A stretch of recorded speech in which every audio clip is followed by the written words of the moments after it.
From Provo to Washington to Texas to Maine, one man's journey walking the highways of the United States. I had the opportunity to talk to him as he's on the longest hike of his life. To anyone else, this may look like a normal house, but for one BYU graduate, this is the starting point for a journey of a lifetime. With nothing but a baby buggy and a good pair of sneakers, Isaiah Shields set out to walk America coast to coast. After graduating from Brigham Young University, Isaiah bought this house and was working as a corporate finance analyst. I told him it was a terrible idea every single time. Just sounded like a lot of pain, a lot of walking, a lot of nothingness on the highway. A lot of times when I'm talking to people, I tell them I used to be a normal person. Like I went to school and I worked a job. At one point I decided I wanted to go on a really long walk, so I quit my job and I started walking. The plan is simple. Walk from Provo, Utah to the westernmost point of the United States, Cape Alava. After that, walk across Montana, down to Texas to avoid the cold winter months up north, and then to the easternmost point of the U.S., a lighthouse in Maine. People think I want to be like rich or famous, and trust me, this is not what you would do if you want to become rich or famous.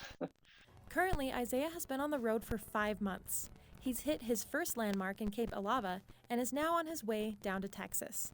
He's walked 2,850 miles and is currently on the roads near Thermopolis, Wyoming. Thus it begins. So far, he's learned a lot. You don't really realize how infuriating wind is until you've had to walk into it for like weeks at a time. There's been multiple times where I've had to dive into the bushes to avoid somebody who's drifting into the shoulder.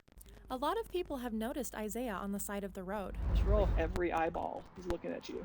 And when they're behind a car, they really don't feel any qualms. They're just about like staring at you. Some have looked down on him for looking homeless, while others have seen him camping in his tent off of the side of the road and offered food, money, or a place to stay. I come across people who are just touching with their generosity, with their willingness to let a perfect stranger stay in their home for the evening. Isaiah's family keeps a close eye on his safety. I'm talking more with my family now than I probably ever have. We try to encourage him the best as possible. Isaiah fully expects to complete his journey before winter of 2022.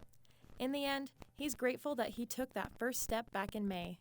Getting to know what it's like to do something challenging was a good call. What a remarkable story.